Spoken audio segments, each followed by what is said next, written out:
Maligayang araw ng mga puso mga Lodi, at heto na po ang unang 5 nag-comment na i-shoutout po natin, sina Lodi Anisa Dico, Lodi Prince Princess, Lodi Jeric Ventura, Lodi Jericho Hesia, Lodi Jordan Sarip, maraming salamat po sa inyo, at kung bago ka pa lang dito baka naman.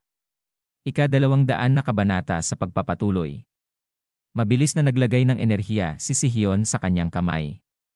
At inatake niya si Green Palace leader na madali lang nitong naiwasan, habang sinasabi na ilayo mo sa akin ang madumi mong mukha. Napatingala sa itaas si Sihion nang sabihin sa kanya ni Green Palace leader, habang tumatawa, at nangaasar na masyado daw naman siyang nakakatakot. Lumingon si Sihion kay Mara at sinabi na ipapaubaya na daw niya sa kanya ang ibang lugar. Bagamat magkatulad ang pangkalahatang laki ng dalawang puwersa, at halos pareho ang bilang ng mga mababang antas na tauhan, kulang ang mga eksperto sa mataas na antas sa panig ng Heavenly Demon Cult. At habang nawawala si Mara sinabi niya sa kanyang isip na nainis ako. Pero sa ngayon, wala nang ibang paraan. Si Sihion, mas malakas kaysa sa akin. At malakas na inatake ni Sihion si Green Palace leader. Na sinasabi nito sa kanya na wow. Ayos ang ginagawa mo. Sinabi naman ni Sihion sa kanyang isip na ang taong ito ay isa ring walang kapantay na maestro tulad ko. Hinding-hindi ako maaaring magpakakampante sa kanya. Dagdag pa niya habang nagkasalubungan sila ng atake na isang pagkakamali ay maaaring magbunga ng aking kamatayan. Hindi ako maaaring magkamali. At sinabi naman sa kanya ni Green Palace leader na kaya hindi ka lang pala basta tinawag na Heavenly Demonic Demon, ano? Nang walang dahilan. Dagdag pa nito na hindi ako makapaniwala na magiging sapat ang lakas mo para mapilitan akong gamitin ang lahat ng aking mga espada na kinokontrol ng Ki. At mabilis na umatak na naman si Sihion at sinabi na manahimik daw siya. Ibinuka ang palad ni Green Palace leader habang tumatawa ng malakas at sinabi na hanggat magagamit ko ang lahat ng aking espada, malalagot ang ulo mo sa isang iglap. Habang nag-iipon ng enerhiya sa kanyang mga kamay si Sihion sinabi niya na talagang mapagmataas ka. At dahil sa iyong pagmamataas, ikaw at ang iyong Heavenly Martial Sect ay malilipol. At isang malakas na enerhiya ang pinakawalan ni Sihion. Habang nagaganap ang matinding labanan ni Green Palace leader at Sihion, ang pangkalahatang sitwasyon ng pangunahing larangan ng digmaan kung saan nakikipaglaban ang Heavenly Demonic Cult laban sa Heavenly Martial Sect, ang Great Justice Palace, at iba pang puwersa ng Martial Heaven, ay unti-unting lumilipat pabor sa huli. At nagresulta ito sa pagpipilit kay Mara na lumaban sa dalawang Absolute Masters ng Martial Heaven. Dahil lamang sa nagdudulot ng malaking panganib si Mara sa karaniwang Absolute Master, kaya nagawa niyang tumagal ng ganito katagal. Kung hindi, malalagay na siya sa malaking problema. At napalingon siya sa kanyang likuran, at napasabi sa isip na napipilitang umurong ang aming puwersa. Kailangan kong harapin ang dalawang ito mag-isa. Habang iniisip ni Mara ito inatake si Mara ng mga ito at sinabi na saan daw ba siya nakatingin. At mabilis na napunta ang isa sa kanyang likuran na akmang tatagain siya at sinabi na kahit na ikaw ang Diyos ng kamatayan, hindi mo kayang harapin ang dalawang ganap na Absolute Master ng mag-isa. Na ikinagulat niya ito. Pinagkrus ang mga kamay upang maharang ang ginawang atake ng isa sa Absolute Master. Mula sa loob, nagmura si Mara na hindi pangkaraniwan para sa kanya. At sinabi na siya daw ay na-corner na. Dagdag pa niya na ano daw ang gagawin niya ngayon. At mabilis na sumugod ang dalawang Absolute Master habang sinabi na Death God. Hanggang dito ka na lang. Sa sandaling yon, biglang may lumilipad na espada. At ito ay tumama sa likod ng dalawa na ikinagulat ng mga ito. At napasabi na ano daw ito. Nang mabilis na tumingin ang Bow Martial Minister sa direksyon kung saan nagmula ang sword control, nakita niya ang isang babaeng Absolute Master na pumapasok sa pangunahing gate ng Heavenly Demon Cult. Kasama ang maraming tauhan. Ang mga ito pala ay ang mga taga-Hainan Sword Sect na nagdesisyon na sumali sa labanan at nakipagsanib puwersa sa Heavenly Demonic Cult. Nagulat na napatingin si Mara at si Sihion at napasabi sa kanilang isip na Hainan Sect. Dagdag pa nilang sinabi na Rami. At sinabi ng mga taga-Heavenly Martial Sect na ang Hainan Sword Sect ay humaharang sa atin. Patayin silang lahat. Lumapag sa tabi ni Mara si Rami at sinabi niya na dumating ako matapos makatanggap ng liham mula sa pinuno ng pangkat ng Wind Sword Squad. Pero ano bang nangyayari rito? Nasaan ang pinuno ng pangkat? Tumingin sa kanya si Mara at sinabi sa kanya na wala siya rito ngayon. At ang mga bastardo na yan ay mula sa Heavenly Martial Sect. Kailangan nating pigilan ang mga bastardo na yan. Tumugon sa kanya si Rami at sinabi na ganun daw ba. Naiintindihan ko. Kahit isugal ko ang buhay ko, tutulong ako sa inyo. Mabilis na nawawala si Mara at sinabi na okay sige. Maraming salamat Rami. Nagulat si Rami sa kanyang napakinggan at sinabi sa isip na salamat daw. Si Mara daw pala ay alam ang salitang iyon. Huminga ng malalim si Rami at napangiti na lang. At pagkatapos ay mabilis na pinaslang niya ang mga nadaanan niya habang sinasabi na sa anumang kaso sa ngayon. Lalaban ako para sa pinuno ng squad. Mabilis namang sumusugod si Mara na sinasabi niya sa kanyang isip na si Rami. Hindi ako makapaniwalang darating siya para tumulong noong nasa panganib ako. Higit pa riyan, mukhang mas malakas din siya kaysa dati. Winasiwas niya ang kanyang espada at nagtalsikan ang dugo ng kalaban habang sinasabi pa niya sa kanyang isip na magiging malaking tulong siya. Ang pagkakataong ito, hindi ko palalampasin. Napatingin sa kanyang gilid at sinabi pa niya sa kanyang isip na Song Humoon. Magpakatatag ka. At lumipat ang eksena kung saan makikita ang langit. Isang tao ang makikita na hiwa ang katawan. Mali pala. Isang bungkus na tao ang makikita sa ibabaw ng ating bida na wala ng mga buhay. Habang sinasabi niya na sa wakas natapos ko na ang mga naandito. At nagmamadaling tumalon ang ating bida para pumunta naman sa palasyo. At dumaan siya sa pagitan ng bahay kung saan. Makikita ito sa labas ng palasyo. At pagkatapos napasabi ang ating bida sa kanyang isip na may mga bangkay na nagkalat sa Beijing at ang amoy ng dugo ay kumakalat sa hangin. Ilang tao na ba ang namatay? Grabe daw talaga ang mga hayop na Heavenly Martial Sect na yon. Dagdag pa niya habang naiinis na seryoso na daw talaga ito. At lumampas ka na sa hangganang walang balikan. Mga lintik na Heavenly Martial Sect. At pagkatapos napansin niya ang tatlong nakatali sa haligi na ikinagulat niya. Nagulat ang kanyang ama nang makita siya at napasabi na Song Humoon. Nagulantang ang ating bida at bumilog ang mga mata nang makita niya ang kanyang ama na isa sa nakasabit sa nakatayong kahoy. Sumigaw siya sa kanyang ama ng ubod ng lakas. Ang kanyang sigaw ay yumanig sa buong Forbidden City at umalinggaw sa buong kabisera. Ang mga mamamayan ng kabisera na nakaligtas sa pandarambong ay nanginig. At pagkatapos mabilis na napunta sa tabi ni Song Daewong si Heavenly Martial Emperor. At sinabi sa ating bida na hinto.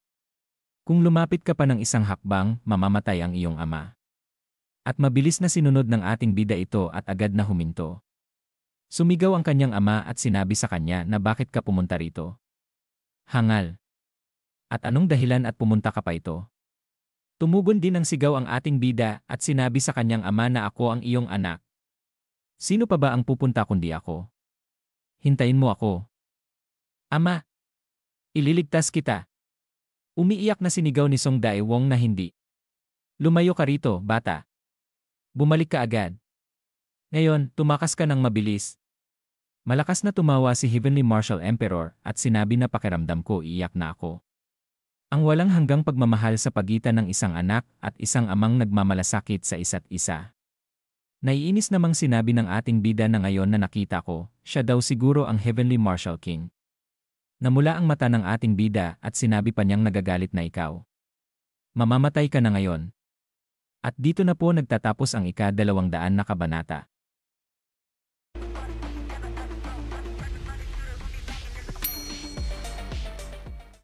Ika-201 kabanata sa pagpapatuloy. Pinaikot ang dila ni Heavenly Martial King sa kanyang bibig at sinabi na ang sitwasyong ito ay talagang masaya. Gayunpaman, kahit gaano pa karaming pagmamahal ang mayroon, sa huli, lahat ay namamatay matapos kong pasabugin ang kanilang mga utak at punitin ang kanilang mga puso. Dagdag pa nito habang nakangiti na nais kong malaman kung paano ito mangyayari sa iyo. Subukan nga natin, ano sa tingin mo? Nakatingin ang ating bida sa kanya at sinabi na isang pagsubok. Inilagay ng Heavenly Martial King ang kanyang magandang kamay sa ulo ni Daewong. At sinabi na ito daw ay eksaktong kung nasaan ang Baihui Aku Point. Alam daw naman niya iyon. Diba? Nanlaki ang mga mata ni Wumoon. At sinabi na kung hindi mo alisin ang kamay na yan ngayon, papatayin kita at munguyain ang iyong mga buto. Sinabi sa kanya ni Heavenly Marshal King na kalma ka lang, Song Wumon. Ang nasa dulo ng kutsilyo ay ikaw, hindi ako. Sinabi sa kanya nito na itinuro ang daliri sa ibaba na una, pigilan ang iyong kihay. Pindutin ang iyong kihay ako point. Sumigaw ang kanyang ama at sinabi na huwag. Huwag mo itong gawin, anak. Papatayin din naman ako ng hayop na ito kahit na ano pa. Isipin mo na lang akong patay na at mabuhay ka. Sumigaw ang ating bida at sinabi sa kanya na ama, hindi. Hinding-hindi kita iiwan. Umiiyak na sinabi ni Daewong sa kanyang isip na buwisit. Seryoso daw siya. Ibinuka ang kanyang bibig at inilabas ang kanyang dila at sinabi sa kanyang isip na para sa kapakanan ni Wumon. Wala akong magagawa kundi kagatin ang aking dila at magpakamatay. Napansin ang determinasyon sa mga mata ni Daewong at ang biglaang paggalaw ng kanyang bibig. At napasigaw ang ating bida na ama. Huwag. Pagkatapos, gumalaw ang kamay ng Heavenly Marshal King. Pinindot niya ang mga akupoint ni Daewong para pigilan itong magtangkang magpakamatay. Naiinis na napasabi si Daewong sa kanyang isip na buwisit. Hindi ko maigalaw ang aking katawan. Malakas na. Tumawa ang Heavenly Marshal King at sinabi na nagpapasalamat ka ba? Dahil iniligtas ko ang iyong ama. Dagdag pa nito na sige na, alam mo na ang kailangan mong gawin. At si Wumon ay tumama sa kanyang sariling akupoint nang walang sinasabi. Ang kanyang walang tigil na umaagos na ki ay hindi na makakalat mula sa kanyang dantian patungo sa kanyang buong katawan. At nakangiting sinabi isa kanya ni Heavenly Marshal King kahit na ilak mo ang kihay akupoint, bilang isang peerless expert, mayroon ka pa ring kakayahang gamitin ang ki na kumalat sa iyong buong katawan. Dagdag pa nito na iniling ang daliri na pigilan mo yon. Simula ngayon, gagamitin mo lamang ang iyong pisikal na lakas. Naiintindihan mo? Naiinis na tumugon ang ating bida at sinabi niya na sige. Gagawin ko ang gusto mo. Hindi makapaniwala ang kanyang ama habang inilagay ang palad ni Heavenly Marshal King sa harap niya at sinabi na mabuti. Hindi bababa sa maaari kang sumunod sa isang utos. Narito ang pagsubok. Para makarating dito, kailangan mong tumakbo sa pangunahing lansangan ng kabisera. Marami pang ibang mga lansangan sa kabisera bukod doon. Dagdag pa nito na naroon ang lahat ng uri ng martial artist na mga Heavenly Martial Sect. Patayin silang lahat at bumalik dito. Pagkatapos, palalayain ko ang iyong ama. Umiiyak namang sinabi sa isip ng kanyang ama na huwag. Huwag mong gawin yan. Kailangan mo na lang tumakbo papalayo. Wumon. Sinabi ng ating bida habang nakatingin kay Heavenly Marshal King na may isang salita ka ba? Tumugon ito at sinabi na syempre daw naman. Sumpa ko sa pangalan ko bilang Heavenly Martial Sect. Pagkatapos niyang magsalita, tumakbo si Wumon sa mga lansangan ng kabisera. Dahil hindi siya gumagamit ng anumang ki, ang kanyang bilis ay hindi maihambing sa kanyang karaniwang bilis. At sinabi pa niya na maniniwala ako sa iyo kung gayon. Nakatingin sa kanya si Heavenly Marshal King at sinabi na ngayon, magsaya naman tayo. Na ito ay may nasiyahang ngiti. At sinabi ng mga ito, na ayon ng bastardo. Dagdag pa ng mga ito na undefeatable swordsman. Matagal mo nang pinahirapan ang mga kasapi ng aming madilim na landas. Magkakasagupaan na sila na sinabi pa sa kanya ng mga ito na ipaghihiganti namin ang Panginoong perverted emperor at ang marami pang kasama sa madilim na landas na namatay dahil sa iyo. Pasugod ang ating bida na sinabi niya sa kanyang isip na pero masaya pa rin ako. Matapos malaso ng ki-dispersing poison noong panahong iyon, marami akong napag-isipan tungkol sa kung paano lumaban ng walang kahit anong panloob na ki. At isang asasin ang tumalon sa kanyang harapan na tatagayin siya. At sinisigaw na mamatay ka. Mabilis na kumilos ang ating bida na ito ay nahiwa niya sa lalamunan. At pagkatapos gumamit siya ng Northern Wind. Na isa-isa niya itong nahiwa sa katawan at sa liig.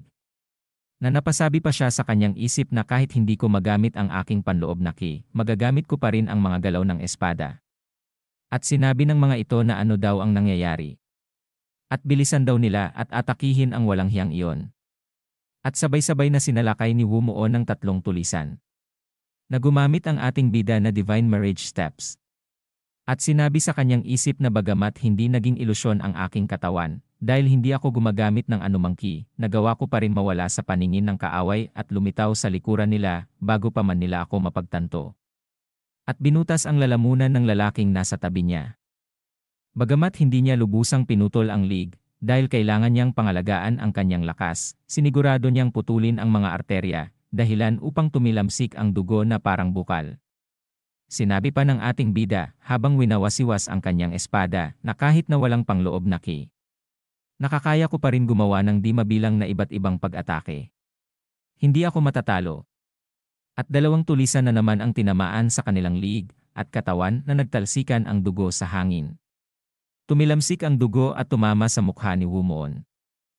At sinabi sa kanyang isip na papatayin ko kayong lahat. At isa na namang tulisan ang tinamaan sa kanyang lalamunan at ito ay nahiwa. At patuloy pa din siya sa pagpatay na bumubulwak ang dugo nito sa kanyang katawan.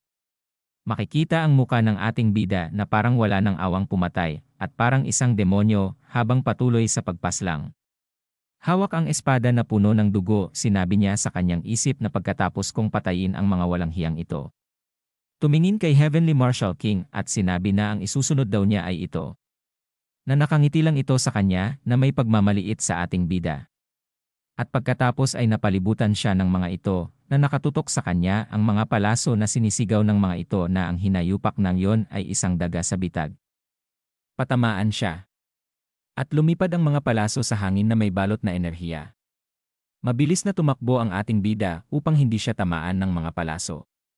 Habang tumatakbo pumulot siya ng espada ng kalaban at ibinato niya ito ng malakas. At tumama ito sa isang tulisan sa kanyang noo na bumulwak ang dugo.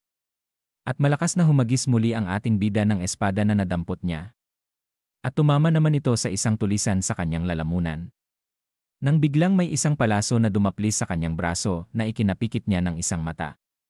At naiinis na sinabi niya sa kanyang isip na muntikan ko nang magamit ang aking pangloob na ki. At pagkatapos tumalon siya sa ere. At isang tulisan ang kanyang nahiwa sa likuran nito. Habang iwawasiwas ng ating bida ang kanyang espada, sinabi niya sa kanyang isip na ang pagpigil ko ng aking pangloob na ki at ang patuloy na paggawa ng mga galaw ay malaki ang nagkukonsumo ng aking mental na lakas. At winasiwas niya ang kanyang espada at sinabi pa sa kanyang isip na ngunit ano daw itong pakiramdam niya. Makikita ang katawan niya at sinabi pa na nang maging isang fearless expert ako, kahit wala akong dantian. Bawat isa sa aking mga ugat ng daloy ay nagbago sa isang bagay na maaaring magsilbing dantian. Dagdag pa niya sa isip na natural lang na mas mababa ng husto ang gamit nila kumpara sa isang dantian. Itinusok ng ating bida ang kanyang espada habang sinasabi pa niya sa kanyang isip na tuwing pinipigilan ko ito o kapag kusang tumataas ang aking pangloob na ki, ang dami at lakas nito ay lalong lumalakas. Kung magpapatuloy ito, baka magamit ko ang aking pangloob na ki nang hindi ko namamalayan. Seryoso pa niyang naiisip na kailangan ko ng isang espesyal na hakbang.